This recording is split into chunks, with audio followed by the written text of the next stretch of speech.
Amém. Graças e paz a todos. Nesse exato momento,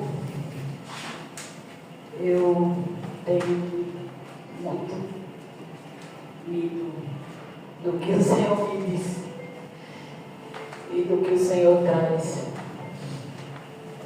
Porque a palavra de Deus não serve só para os outros, ela serve para mim também.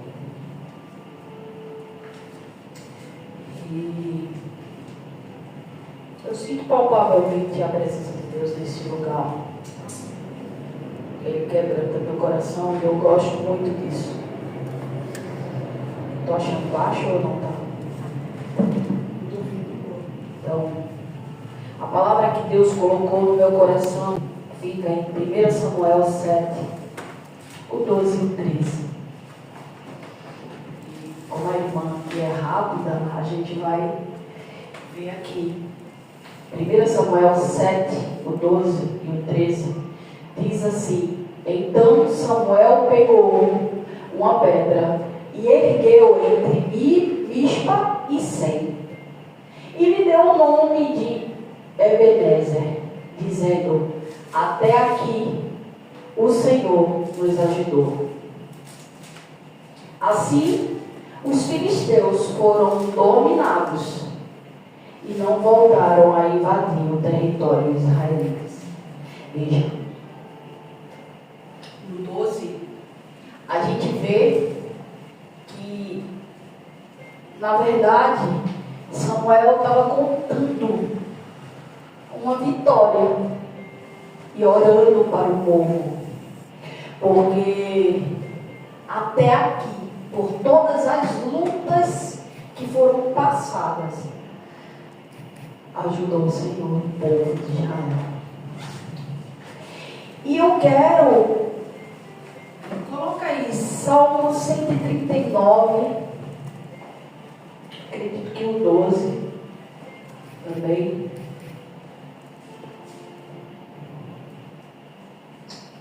Não é o 12. Nesse salmo fala que Deus conhecia o salmista desde que ele era um embrião. Então Deus tinha um projeto ali para Samuel antes dele ser formado. E é isso que eu quero tratar. Que é a vida, a nossa vida, o nosso cotidiano é esse. Primeiro tópico, aqui, a entrega do sacrifício e o processo. 1 Samuel 1, todo mundo sabe o que é que diz o 1 Samuel 1. 1 Samuel 1 vai falar de Ana e Eucana, e todo o processo que Ana passava ali. Todo o processo. Pode colocar o primeiro capítulo de 1 Samuel para a gente ver. Olha o processo dessa mulher. Antes de Samuel nascer. Mas havia um projeto no processo. Havia um certo homem em Ramataim, Zufita, dos montes de Efraim, chamado Eucana, filho de Jeroão, neto de Eliú e bisneto de Tu, filho do Efraimita Zuf. Ele tinha duas mulheres, uma chamava Ana e outra Penina. Penina tinha filhos, porém Ana não tinha. Todos os anos, esse homem subia à sua cidade, a Siló, para adorar e sacrificar ao Senhor dos exércitos. É o que a gente faz quando a gente quer alguma coisa com Deus.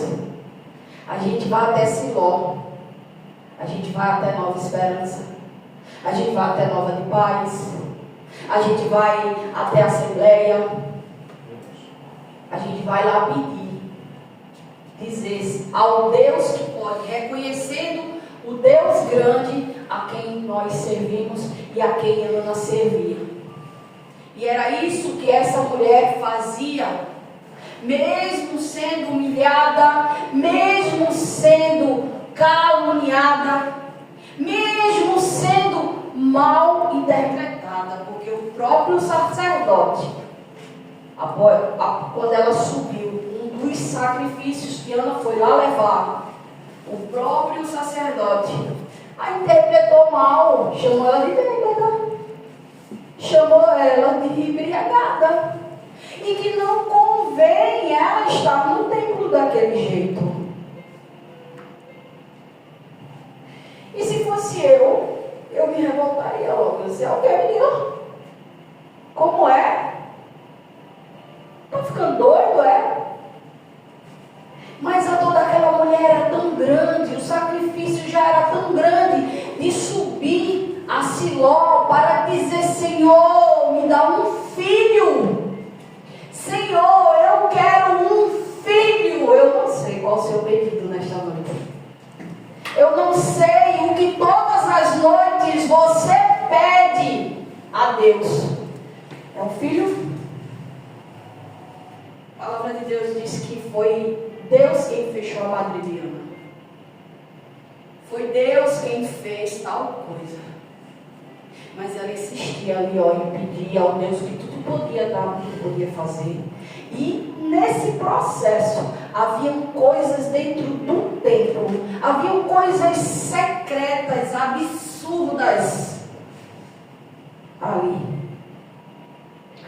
No 1 Samuel 2,12, a gente vai ver qual eram as coisas secretas que havia ali dentro daquele templo. As coisas erradas que havia, a maldade dos filhos do sacerdote. Talvez, eu conjecturo que o sacerdote já estava perdendo a visão, porque não se posicionava mais como deveria se posicionar. E no 2, em 1 Samuel diz, os filhos de Eli eram perversos, não se importavam com o Senhor, nem cumpriam os deveres de sacerdote para com o povo. Sempre que alguém oferecia um sacrifício, o auxiliar do sacerdote vinha e com um garfo de 3 dentes na mão, e enquanto a carne estava cozinhando, ele enfiava o garfo na panela, ou travessa, ou caldeirão, ou caçarola, e o sacerdote pegava para si o que vinha no garfo. Veja que interessante essa palavra. E por que havia uma maldade nisso? Porque eles roubavam a primícia e tudo que era de Deus. A palavra de Deus, quando Deus criou lá no princípio, disse, faça um homem imagem e semelhança. Ana subia, entregava o sacrifício. E eles roubavam. Eles roubavam as primícias. Eles roubavam aquilo que era de Deus. Será que era só o que era sagrado, o bode, que era roubado ali? Se esses homens eram filhos de Belial, muitos interpretam dessa forma.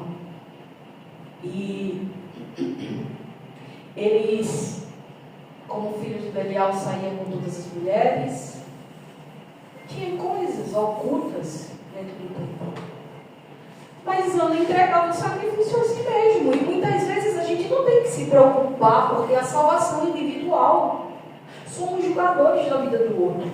Fazemos como o sacerdote, que está ali sem visão e olhando para a vida do outro e achando tanta coisa passa na nossa mente, porque fulano, porque ciclano, porque ela é prostituta, porque ele é prostituto, porque fulano não fala em línguas. Tem coisas absurdas. A primeira coisa, há um sistema de Satanás dentro de toda a igreja.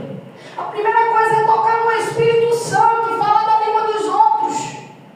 De fulano que fala língua, de ciclano que faz isso. Não entende o que é sagrado. Não entende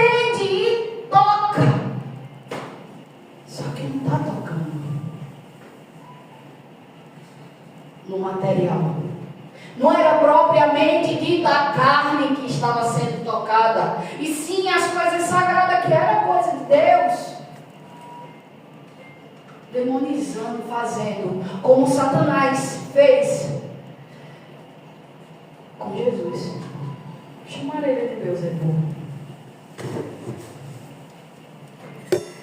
Será que a gente está preparado para ser chamado de Beelzebul? Porque eu já fui chamada várias vezes. E sabe o que me confortava? Era que Deus mostrava: oh, minha filha, você não é isso. E se eu não tivesse identidade, eu tinha morrido. Por quê? Já desci várias vezes de uma moto assim, ó.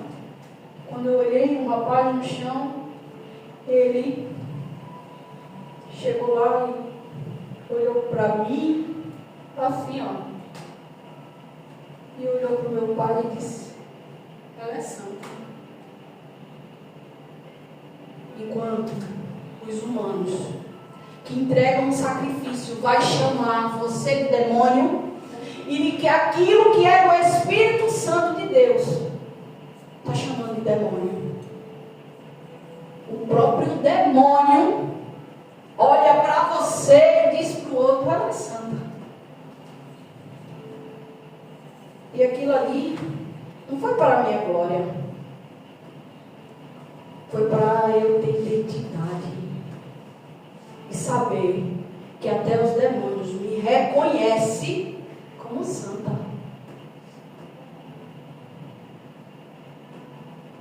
E essas coisas acontecem na minha vida, por especial, que eu digo: meu Deus, o que é que eu vou fazer? Porque tem cenários que o Senhor nos coloca que você diz: meu Deus, o que é que eu vou fazer aqui?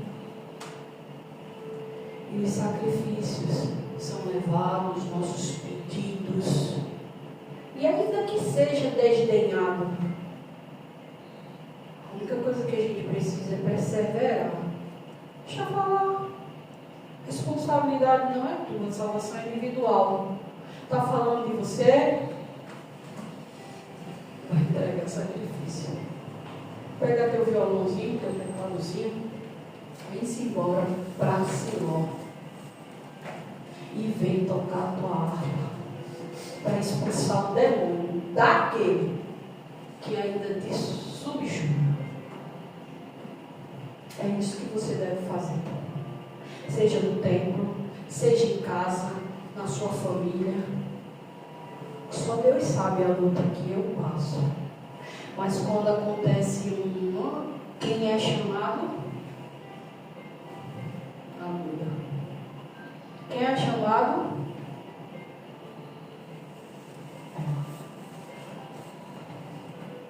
sabe por quê você é chamado? Porque no fundo, eles te reconhecem como crente, como servo de Deus.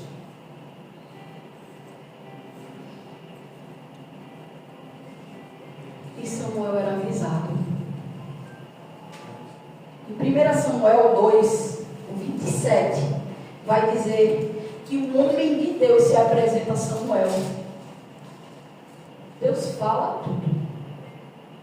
Deus não deixa a gente enganado com nada. Ele conta a história. Mas não está na nossa mão julgar.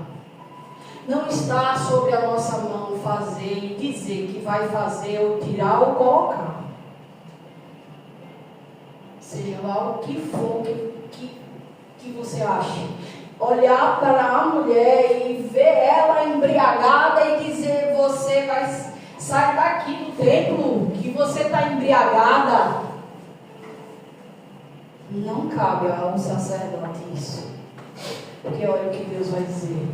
Veio o homem de Deus a Eli e lhe disse: assim diz o Senhor: acaso não me revelei claramente a família do seu ancestral, quando eles estavam no Egito, sobre o domínio de Faraó? Ele fala a abertura do mar, aqui ele está falando. Escolhi os seus ancestrais dentre todas as tribos de Israel, para ser o meu sacerdote, subir ao meu altar, queimar incenso e usar o colete sacerdotal na minha presença. Também dei à família dele toda a oferta preparada no fogo pelos israelitas. Porque vocês zombam do sacrifício e das ofertas que determinei para a minha habitação. Quando estiver zombando de você e caluniando, falando, interpretando você mal, pode ficar tranquilo, porque Deus envia um homem de Deus para dizer: olha, eu estou avisando. Eu estou avisando. Não toca no que é sagrado. Não toca no meu filho. Não toca na minha filha. Eu tenho muito temor, porque o inimigo às vezes fala muito assim na minha mente. Eu vi que isso não é uma coisa só minha, é uma coisa de todos aqueles que estão servindo. E ele faz tudo para a gente ficar enganado, mal interpretar as coisas. E se a gente não lutar contra a nossa mente, achando que fulano está falando isso, está fazendo isso, está fazendo aquilo, se você disser a Satanás assim: problema, sai daqui, Satanás, problema dele, problema dela. Muitas vezes a gente acha que Deus não está no controle de nada. De nada. A gente pensa: poxa, tanta luta, tanta batalha, tanta coisa.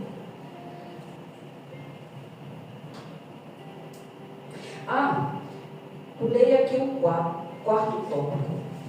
Diz assim, o Senhor avisa outra vez e dá a sentença. Ele avisou a primeira vez através do nome de Deus. E aqui ele avisa de novo, quando Samuel nasce, desmama, a mãe desmama, né? Entrega Samuel, entrega a oferta no templo.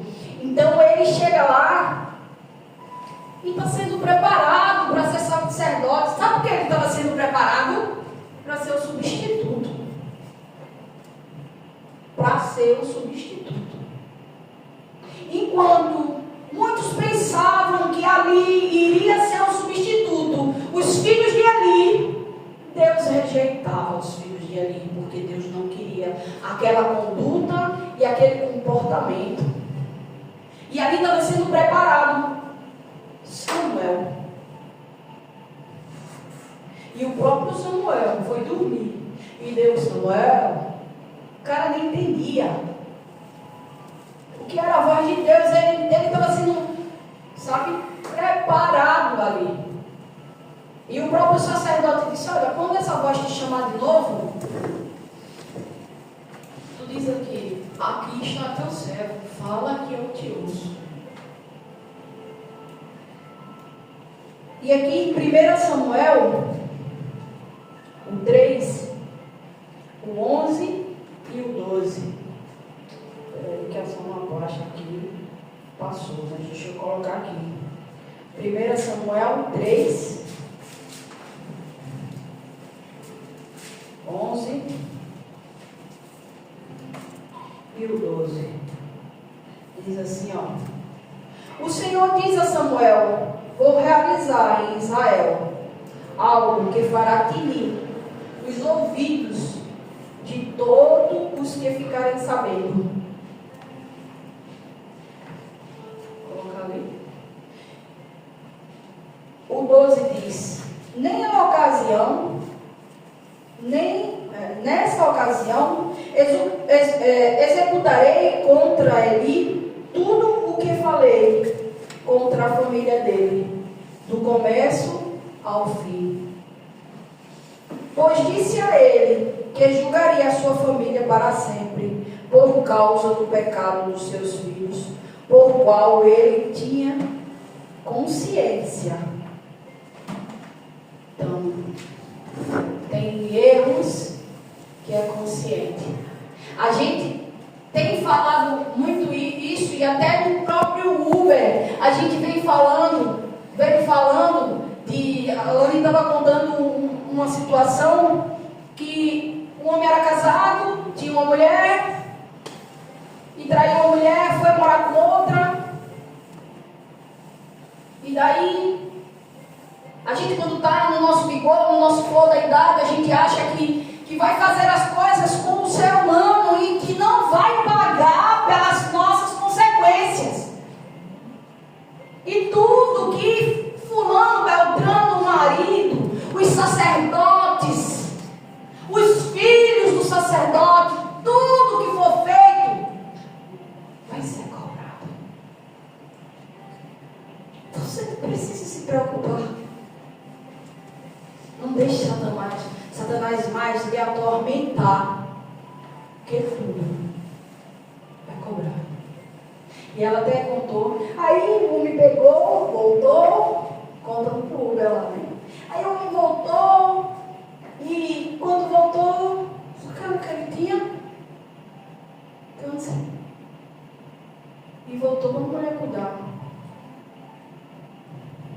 Se essa mulher não fosse crente, ela dizia: olha, volta, vai-te embora, que tu voltar cheio de doença. Não, quero que tu volte com a bênção. Mas tem coisas que voltam para a gente cuidar, para a gente cumprir a ordenança do batismo e ser imagem e semelhança de Cristo. Porque quando a gente se batiza, a gente diz sim às coisas de Deus. E a gente precisa ser imagem e semelhança de Cristo, por mais que seja difícil. Por mais que o meu jeito de ser justiceira, de dizer assim, vai pagar, não sei o quê. E o Senhor dizer, não vai cuidar. Não vai pagar não, vai cuidar. Aí ser Cristo. Porque não sei o quê, porque não, vá orar pelo irmão. Vá orar. Estão aqui pulando, achando que Deus perdeu o controle de tudo. 1 Samuel 4:1 vai dizer o quê? A palavra de Samuel espalhou-se por todo Israel. Nessa época, os israelitas saíram em guerra contra os filisteus. Era a guerra. Quantas vezes na nossa vida não é tanta guerra, tanta situação, que a gente só vê luta. E o 17 e o 18, vamos ver o que é que diz. No mesmo capítulo. Os mensageiros respondeu: Israel fugiu dos filisteus e houve grande matança entre os soldados. Também os seus 2 filhos, Ofni e Finéias, estão mortos. E a arca de Deus foi tomada.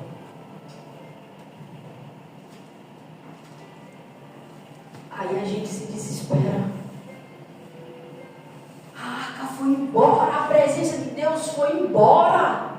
Foi para a terra dos filisteus. E quantos problemas a gente passa e a gente acha que não está, a gente quer ter o controle. Deus faz as coisas acontecer para que nós percamos o controle. Porque o que está dentro do coração dos filhos, o que está em oculto dentro do templo, a gente não sabe não da vida de fulano, de beltrano, de ciclano, o que fulano faz, o que fulano faz, porque é escondido, mas Deus sabe. Deus sabe. E aí, depois de tantos anos, talvez eles pensassem que não ia ser cobrado por isso. Está aí a cobrança. Quando Samuel soube, Samuel também morreu. Quando Samuel ficou sabendo que a arca da aliança tinha sido roubada, e que seus filhos tinham sido mortos, ele já pesado caiu para trás, bateu a cabeça, também morreu. E aquele reinado ali, de iniquidade, de safadeza, Deus deu calma. Tirou a presença foi tirada, levada para os filisteus. Mas será que Deus queria ir para lá? E o que eu acho muito interessante é que a mão de Deus pesa para qualquer lado. Porque Deus, Ele faz o que Ele quer. Ele faz o que Ele quer. 1 Samuel 5, do 1 ao 7. Quando a presença chega lá, a arca da aliança. Depois que os filisteus tomaram a arca de Deus, eles a levaram a Ebenezer, a Asdod, que é uma cidade, né? E a colocaram dentro do templo de Dagon, ao lado da estátua dele. A palavra aí vai dizer: colocaram lá. Eu chego, pego a presença de Deus e coloco em qualquer lugar. Aí deixo lá. Aí os deuses estranhos, aqueles filisteus serviam, teve que ver o quê? Quando amanheceu, quando o povo de Asdod se levantou na madrugada do dia seguinte, lá estava Dagon caído com o rosto em terra. Deus é poderoso ou não? Você consegue ver Deus trabalhando nessa situação ou não? Mesmo vocês sem ter o controle de nada, Deus está trabalhando. Deus não se segue, o povo vai embaixo, deixa a presença lá, aí vê o próximo lá. Eles levantaram Dagon e o puseram de volta no lugar. Na manhã seguinte, quando se levantou de madrugada, estava Dagon caído, com o rosto em terra, diante da arca do Senhor. A cabeça e as mãos tinham sido quebradas e estavam sobre a soleira, só o corpo que tinha ficado no lugar. Veja só, um Deus a quem os filisteus idolatravam, Deus com D minúsculo, tá? Achando que ia afrontar um Deus todo-poderoso a quem a gente serve. E estava lá caído, e o povo sem entender. E aonde a presença ia para uma cidade, e o povo se enchia de câncer, e ia para outra cidade, e o povo se enchia de doença, e era rato, e era isso, e era aquilo, era tanta coisa que estava sendo assolado, até que chegou numa cidade que o povo disse: chega aqui não, eita, essa presença aqui eu não quero não. Vocês estão doidos? Vocês querem o quê? Sabe por quê?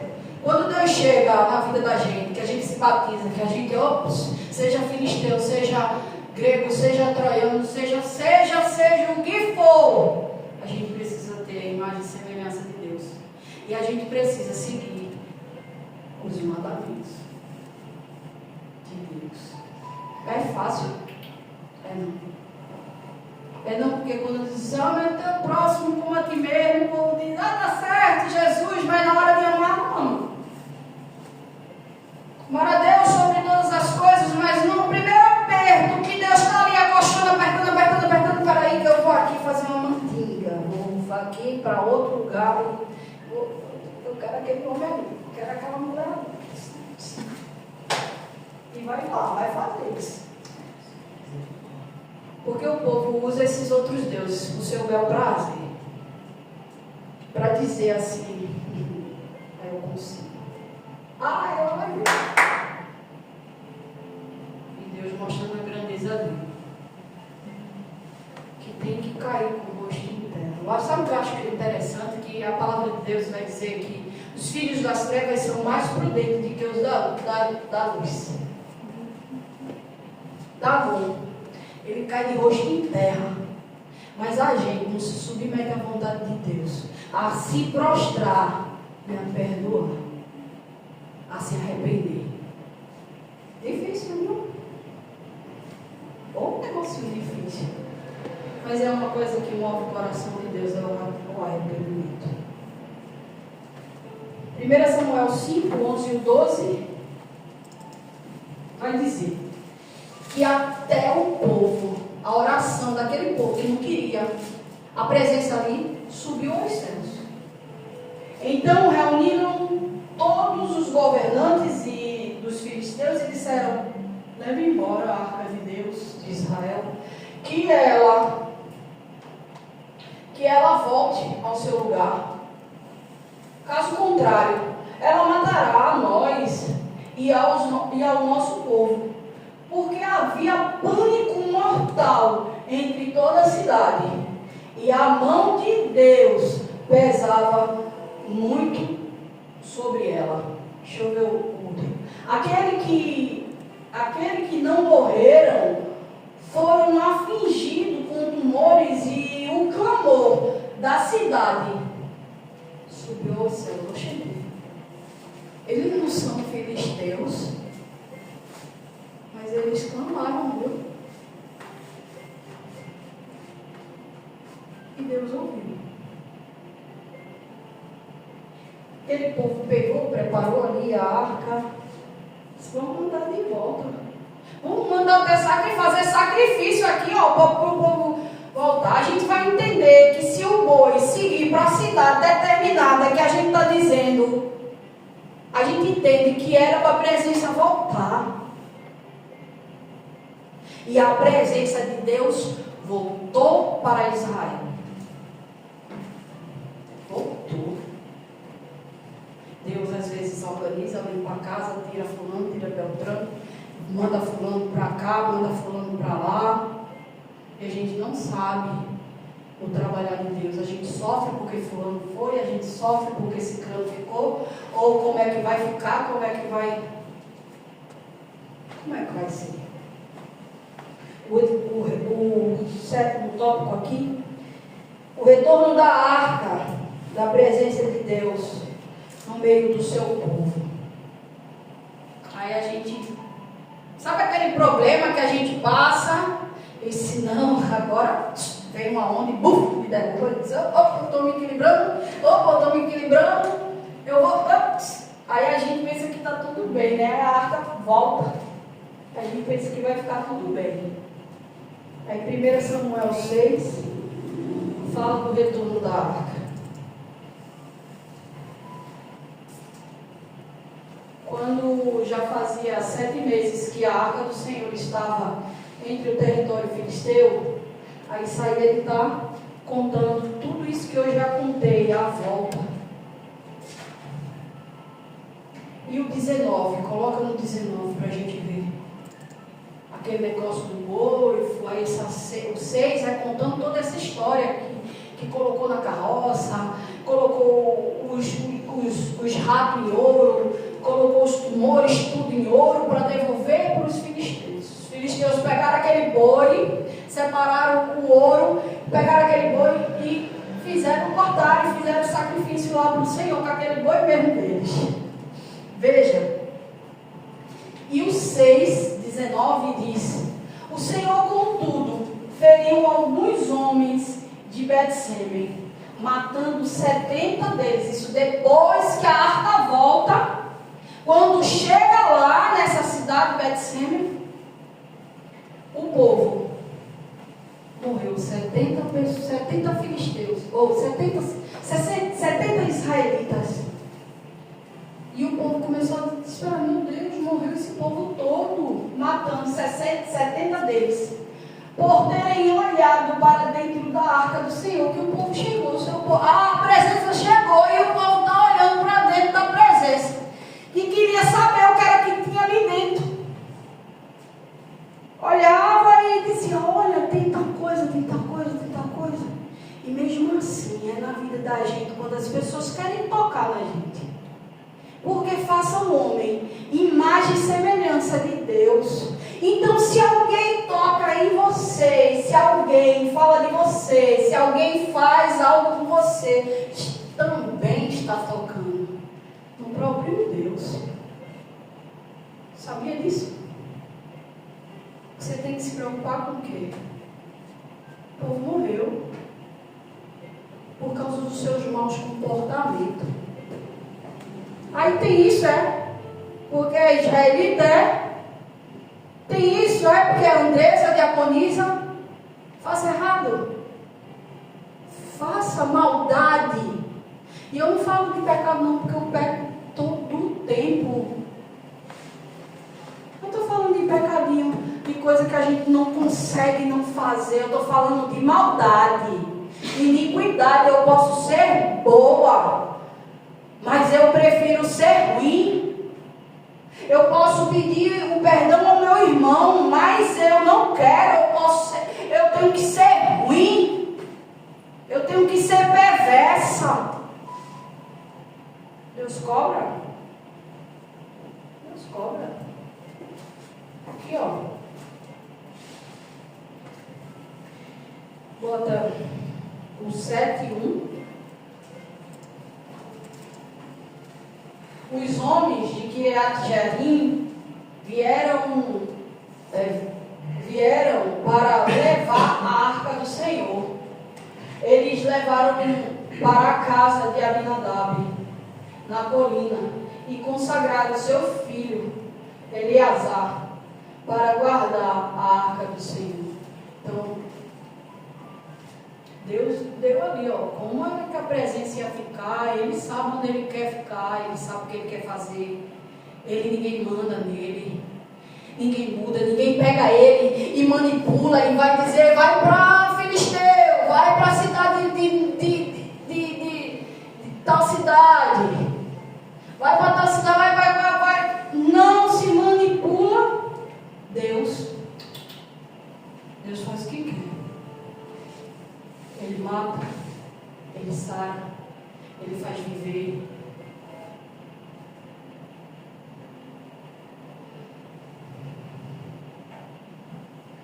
O arrependimento, aqui no 7, seguindo 2 ao 6, Samuel, aquele menino, que talvez muitos disseram: não, ele não, ela não, ele não tem capacidade não, ele é muito novo, e Deus já falando com ele lá no quarto sacerdote. Porque chegou um ponto do povo não aceitava ele como profeta. O povo queria um rei. E aqui, a arca permaneceu entre Kiriat-Jearim muito tempo. Foram 20 anos. Todos os israelitas buscaram o Senhor com súplicas. Veja, o povo se arrependeu, começou a suplicar, a orar. E é isso que a gente precisa. Começar a colocar o nosso rosto em terra. Se arrepender dos nossos maus caminhos. E seguir a Jesus. Então Samuel disse a todos os israelitas: se vocês querem voltar-se para o Senhor de todo o coração, livre-se então dos deuses estrangeiros e das imagens de Astarote. Consagrem-se ao Senhor e preste culto somente a Ele. E Ele os libertará do poder dos filisteus. Assim, os israelitas se livraram dos Baalins e das imagens de Astarote e começaram a prestar culto ao Senhor. Samuel prosseguiu, reunindo todos o Israel em Mispa, e eu intercederei ao Senhor em favor de vocês. Terminou aquele homem que o povo dizia: não,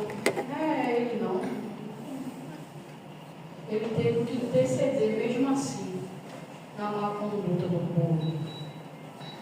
O 10,